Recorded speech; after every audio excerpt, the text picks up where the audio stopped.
अस्सलामुअलैकुम, hi and hello, welcome to the and sports pulse. और जनाब कैसे हैं आप सब, क्या हाल अहवाल हैं और वीकेंड की क्या तैयारियां हैं भाई। वीकेंड की बात की जाए तो इंडिया वर्सेस साउथ अफ्रीका के जो मैचेस हैं वो शुरू होने जा रही हैं और इस हवाले से हम T20 भी देखेंगे, ODI भी इंजॉय करेंगे और टेस्ट मैचेस भी इंजॉय करेंगे। 30 दिन से जायद का इंडिया का टूर है ये साउथ अफ्रीका का।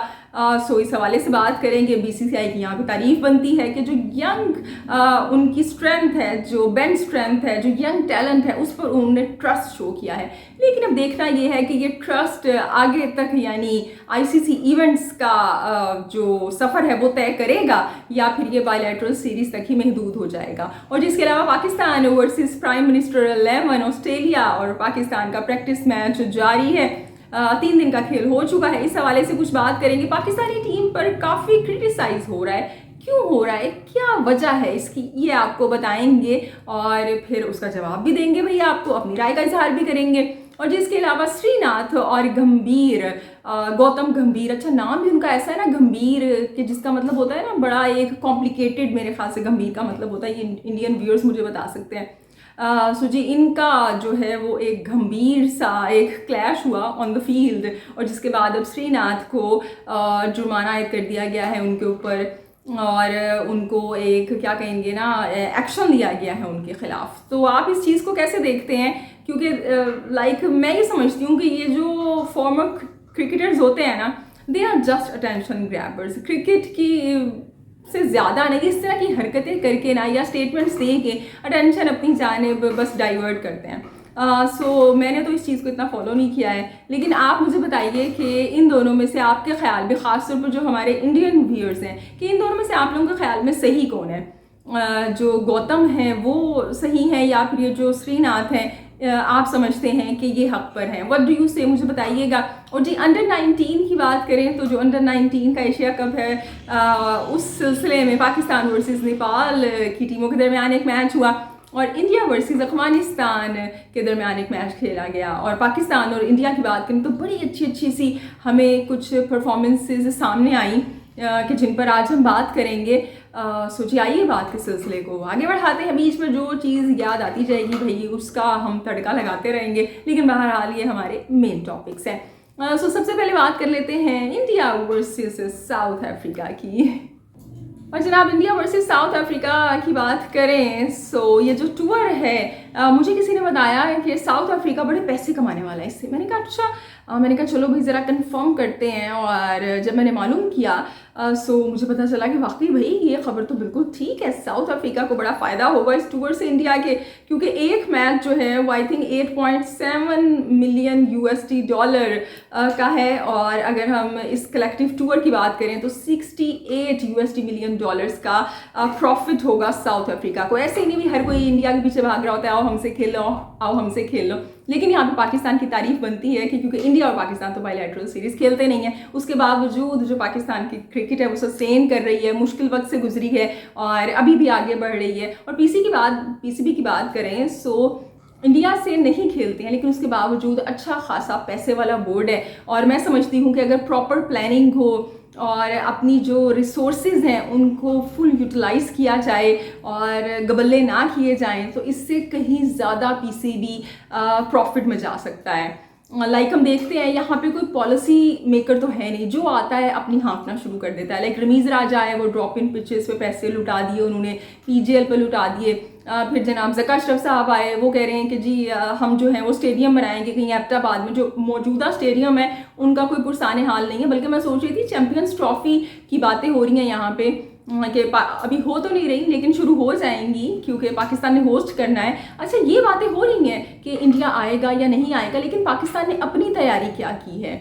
क्या आपने ग्राउंड्स पे, स्टेडियम्स पे काम किया है? वो ज़का अशरफ साहब ने मुल्तान में मेरे ख्याल से वो जो LED लाइट्स हैं कुछ इस तरह का काम करवा दिया था, सोलर पैनल लगवा दिए थे। तो उस पर वो बाकायदा प्रेस कॉन्फ्रेंस में आके कह रहे थे कि उन्होंने पता नहीं एहसान कर दिया है, हालांकि ये तो करने का काम है भाई आपका। तो स्टेडियम तो आपके इंटरनेशनल लेवल के हैं नहीं उस तरह से, और हर जगह पे वो फैसलाबाद, सियालकोट, इस तरह के स्टेडियम इस हालत में मौजूद नहीं है। सो पता नहीं क्या तैयारी है, कुछ समझ नहीं आ रहा भैया हमें। सो जनाब यहाँ पे अब बात करते हैं पाकिस्तान वर्सेस ऑस्ट्रेलिया का जो प्रैक्टिस मैच है ये खेला जा रहा है। अब इसमें ऐसी क्या बात है कि शान मसूद ने भाई 201 रन भी बना दिए, नॉट आउट भी रहे और कैप्टनसी भी अच्छी कर रहे हैं, लेकिन उसके बावजूद शान मसूद पर भी क्रिटिसिज्म आ रहा है और टीम पर भी आ रहा है। मुझे हैरत इस बात की है कि 4 साल आपने एक कैप्टन को दिए, हर तरह से उन्हें बैक किया और अभी तक बाज़ लोग ये कह रहे थे कि Babar is learning, he is just trying to groom as a captain और वो सीख रहा है, उस पर ट्रस्ट करें, उस पर क्रिटिसाइज़ ना करें। और एक कैप्टन के जिसको अभी कुछ दिन हुए हैं कैप्टन बने हुए और अभी एक जो प्रैक्टिस मैच है वो भी पूरा नहीं हुआ और सब ने अपनी जो तनकीद है ना उसकी तोपों के रुख शान मसूद की जानिब किए हुए हैं। सो ये एक बड़ी एक अफसोस की बात है, मैं समझती हूँ, क्योंकि आपको ये वक्त है कि एक नया कैप्टन है और वो कैप्टन जो कि आगे से आके लीड कर रहा है, सो उस पर आपको भरोसा भी दिखाना चाहिए। और चाहे वो शान मसूद हो, चाहे इनकी जगह रिजवान होते या सरफराज होते, कोई भी होता, एकदम से तनकीद अगर आप कर रहे हैं तो इसका मतलब ये है कि आप तनकीद बराए तनकीद कर रहे हैं और कोई प्रोडक्टिविटी नहीं है आपके पास ना। सो अगर हम टीम की बात करें तो 400 रन बनाए जनाब और मेरे ख्याल से 116 ओवर के अंदर बना दिए थे और फिर सारी विकेटें तो खैर गिर ही गई थी। शान मसूद ने अच्छा परफॉर्म किया और जो दूसरी 2 परफॉर्मेंसेस सामने आई वो बाबर आजम और आई जनाब सरफराज की। अब हम बात कर लेते हैं पाकिस्तान की बॉलिंग की। बेसिकली पाकिस्तान की बॉलिंग के ऊपर तनकीद हो रही है। एक बात तो ये कि देखिए, ये प्रैक्टिस मैच है, आप इस बात को अंडरस्टैंड करें कि प्रैक्टिस मैच के अंदर हमारे जो मेन बॉलर्स हैं लाइक शाहीन शाह अफरीदी हो गए या हसन अली हो गए, इनको रेस्ट करवाया गया है और जो कि बिल्कुल सही फैसला है। सो आपके मेन बॉलर्स तो खेल नहीं रहे हैं। और दूसरी बात ये कि ये जो आपकी पिच है ये इसके अंदर कोई इतना जूस नहीं है, इसके अंदर इतनी पेस नहीं है, उस हिसाब से बॉलिंग अच्छी हो रही है। खुर्रम शहजाद ने बड़ी अच्छी बॉलिंग की। आप डोमेस्टिक के लड़कों को जब आगे लेके आए हैं थोड़ा तो हौसला रखना पड़ेगा ना आपको। अब ऐसा तो नहीं आते साथ ही वो उखाड़ के फेंक देंगे जनाब और दूसरी टीम से बल्ले भी छीन लेंगे, उन्हें खेलने भी नहीं देंगे, ऐसा तो नहीं हो सकता। और प्रैक्टिस मैच है। और ऑस्ट्रेलिया की अगर आप बात करें तो दे आर जस्ट ब्लॉकिंग। उनका मुझे ऐसे लग रहा है, आज तो बिल्कुल कंफर्म हो गया कि उनका इरादा जीतने का नहीं है। वो सिर्फ आप देखिए 2.6 के रन रेट से खेल रहे हैं। 1 या 2 दफ़ा कोई ऐसे चांसेस आए होंगे कि 3 या 3 से ऊपर रन रेट किया होगा, जबकि ऑस्ट्रेलिया की टीम का खेलने का ये स्टाइल ही नहीं है और वो भी होम के अंदर, हम सब जानते हैं। सो एक तो ये कि बॉलिंग अच्छी हो रही है कहीं ना कहीं। दूसरी बात ये कि वो मुझे ऐसे लग रहा है कि वो ना बस हमारे जो बॉलर्स हैं वो कह रहे हैं कि भाई इनको थकाओ, क्योंकि प्रैक्टिस मैच ही तो है ये। सो इसके अंदर अब जो हमारे बॉलर्स हैं और जो कैप्टन हैं और जो हमारी टीम है उनको भी यहाँ पे सोचना पड़ेगा कि बड़ी जल्दी जल्दी आपको फैसले करने पड़ेंगे। ये जो 17 अफराज की साथ फौज जफरे मोच गई हुई है, ये किस लिए गए हुए हैं? आज हमने देखा जो अबरार हैं उन्होंने 27 ओवर करवाए और वो अनफिट हो गए। अब जो पहला मैच है, पहला जो पर्थ में मैच है, उसके लिए वो तकरीबन रूल आउट हो चुके हैं। नोमान अली उनकी जगह खेलेंगे। फिर उसके बाद हम ये देखते हैं कि शान मसूद ने जो फील्ड प्लेसमेंट्स हैं वो बड़ी अच्छी की हुई थी। जो गलती है ना यहाँ पे वो फील्डिंग में है। लाइक इमामुल हक ने कैच छोड़ दिया और सरफराज जो एक कैच कर सकते थे वो नहीं किया, और जो आउटसाइड एजेस कैचेस में कन्वर्ट हो सकती थी वो उस तरह से यूटिलाइज आपने नहीं की। तो पाकिस्तान को अगर ये बाकी ऑस्ट्रेलिया से जीतना है ना, तो आपको सिर्फ बैटिंग अच्छी नहीं करनी है ना बॉलिंग अच्छी करनी है। बॉलिंग और बैटिंग के साथ आपको फील्डिंग बड़ी अच्छी करनी है।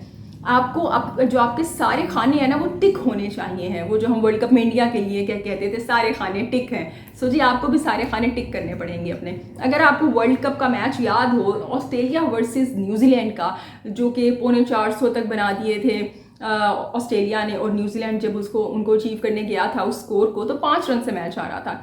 वो मैच न्यूजीलैंड इसलिए हार गई थी, न्यूजीलैंड की टीम, कि ऑस्ट्रेलिया की फील्डिंग बड़ी अच्छी थी। लबेशेंग ने और जो भी उनके प्लेयर्स थे उन्होंने जो बाकायदा चौके थे ना वो रोक लिए थे। वरना अगर ऑस्ट्रेलिया की जगह न्यूजीलैंड के सामने कोई और टीम होती तो वो मैच जीत जाते। तो फील्डिंग जो है ना वो बेहद ज़रूरी है। पाकिस्तान को इसको पे तवज्जो देनी पड़ेगी। लिहाजा बैटिंग, बॉलिंग, फील्डिंग, ये अगर आप बिल्कुल अच्छे से करेंगे तो आप ऑस्ट्रेलिया के ख़िलाफ़ मैच जीत सकते हैं या इवन ड्रॉ भी कर सकते हैं। अभी तो उनकी देखिए जो फुल स्ट्रेंथ टीम है, जो उनकी मेन टीम है, वो आई ही नहीं है। तो आंखें खोल के और दिमाग के तमाम जो है ना वो बत्तियां जला के आपको ऑस्ट्रेलिया के ख़िलाफ़ खेलना पड़ेगा, क्योंकि आज हमने देखा कि इमाम से भी बाद में 9 ओवर करवाए गए, शान मसूद से 15 ओवर करवाए गए, बाबर ने 1 ओवर किया। तो ये अच्छी बात है कि डिफरेंट ऑप्शंस को एटलीस्ट शान यूटिलाइज़ कर रहे हैं, और जब उन्हें एहसास हुआ कि भाई ये तो हमें थका रहे हैं, तो फिर ये दूसरी बॉलिंग ऑप्शंस यूज़ भी की गई। अब कल देखते हैं क्या होता है, लेकिन बहरहाल जितने पाकिस्तानी फैंस हैं वो काइंडली ज़रा होले हो जाएं, हल्के हो जाएं। प्रैक्टिस मैच है, और वैसे भी अभी तक ऑस्ट्रेलिया से आपका कोई भी कैप्टन, चाहे वसीम अकरम थे, इंजमाम थे, वकार थे, बाबर आजम थे, अजहर अली थे, मिसबाह उल हक, कोई भी जीत के नहीं आया हुआ। सो अगर ये भी नहीं जीत जाएंगे तो कोई हो नहीं जाएगा बहुत बड़ी चीज़ कि आपने तो पास्ट में बड़ी हिस्ट्री क्रिएट की हुई है। सो बस अपनी टीम को सपोर्ट करें और best of luck to Pakistani team. So जनाब, अब बात करते हैं पाकिस्तान वर्सेस की जो अंडर 9 टीम्स हैं उनके दरमियान आज मुकाबला हुआ, और उसके अंदर हमने देखा कि पाकिस्तान की जानिब से बड़ी अच्छी परफॉर्मेंस सामने आई। ख़ासतौर पर अगर हम अपने बॉलिंग डिपार्टमेंट की बात करें, क्योंकि बॉलिंग जो अच्छी होती है ना, फील्डिंग वो मैच आपका बना भी देती है और फिर बिगाड़ भी देती है। और आज हमने देखा कि आज ज़बरदस्त बॉलिंग हुई। जो उबैद शाह हैं, मेरे ख्याल से वो नसीम शाह के भाई हैं, एक यानी कि तीसरे भाई हैं इनके। सो मेरे ख्याल से तो जब ये दोनों हनैन और उबैद और भी जब वो नसीम शाह को ज्वाइन कर लेंगे तो फिर तो ये पूरे शाह ब्रदर्स हो जाएंगे जो कि पाकिस्तानी टीम में खेला करेंगे। होपफुली जनाब ऐसा हो, जो भी टैलेंटेड हो, चाहे वो नसीम शाह का भाई है चाहे नहीं है, उसको आना चाहिए आगे। जैसे जीशान है, आज उन्होंने 6 लिया, और इससे पहले वो नसीम शाह ने 15 रन दे के लिया था और इन्होंने 19 रन दे के लिया। और अगर आपने जीशान को देखा हो तो आई वॉज लुकिंग कि बड़ी अच्छी बिल्डअप है उनकी, और बॉडी बड़ी अच्छी है उनकी, और वो जो है वो मीडियम फास्ट बॉलर है। और उनको देख के पाकिस्तान के लंबे से बॉलर होते थे ना, इरफान, मुझे याद आ गए। तो अगर इनको प्रॉपरली पाकिस्तान जो है ना इनको वेस्ट ना करे, इनके ऊपर अपने तमाम जो रिसोर्सेज है वो लगाए, इनकी फ़िटनेस का ख्याल रखे, तो ये आगे जाके पाकिस्तान के लिए बहुत अच्छा प्रॉस्पेक्ट है। इसके अलावा इरफात मनहास हैं, उन्होंने बड़ा अच्छा खेला यहाँ पे। और जनाब जो अगर हम बैटिंग की बात करें, 153 पे नेपाल को आउट कर दिया था और 152 पे, और फिर आप देखें कि 26वां या 27वां ओवर था कि जब टारगेट अचीव कर लिया, और उसके अंदर जो टीम के कैप्टन है साद बेग, उनका बड़ा अहम किरदार है, और अजान, उन्होंने बड़ी अच्छी इनिंग खेली और जी पाकिस्तान ने मैच जीत लिया। और दूसरी जानिब जो इंडिया वर्सेस अफगानिस्तान का मैच हुआ अंडर 19 का, उसकी भी बात करते हैं।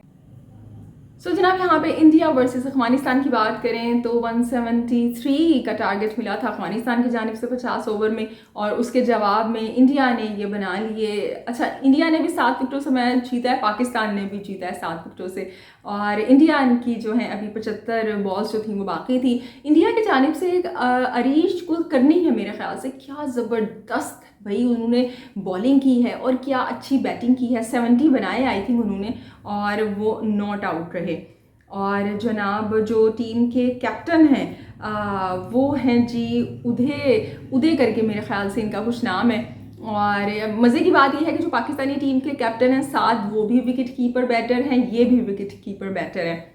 और इसके अलावा मुशीर खान हैं, इन्होंने 48 बनाए, नॉट आउट रहे, और इस तरह से इंडिया ने भी ये मैच जीत लिया। तो बड़ी अच्छी अच्छी सी परफॉर्मेंसेस अंडर 19 की भी सामने आ रही हैं, और अच्छी बात है क्योंकि ये जो अंडर 19 के लड़के होते हैं, बच्चे होते हैं, यही जाके आगे आपका फ्यूचर होता है, यही जाके आगे आपका जो फ्यूचर प्रोस्पेक्ट होता है। और बात होती है कि आप मुकम्मल इन्हें सही से ट्रेन करें, तवज्जो दें, टाइम दें, और इनकी फ़िटनेस का ख्याल रखें। सो जनाब, ये था आज का प्रोग्राम। हमने कहा कुछ आपसे बातचीत करें, जो आज मैचेस खेले गए हैं या जो आगे खेले जाने वाले हैं उन पर कुछ बात करें। अब आपसे कल मुलाकात होगी, अपना ढेर सारा ख्याल रखिएगा, हंसते मुस्कुराते रहिएगा, क्योंकि आप जी बिल्कुल आप मुस्कुराते हुए बहुत अच्छे लगते हैं। सो अल्लाह निगहबान।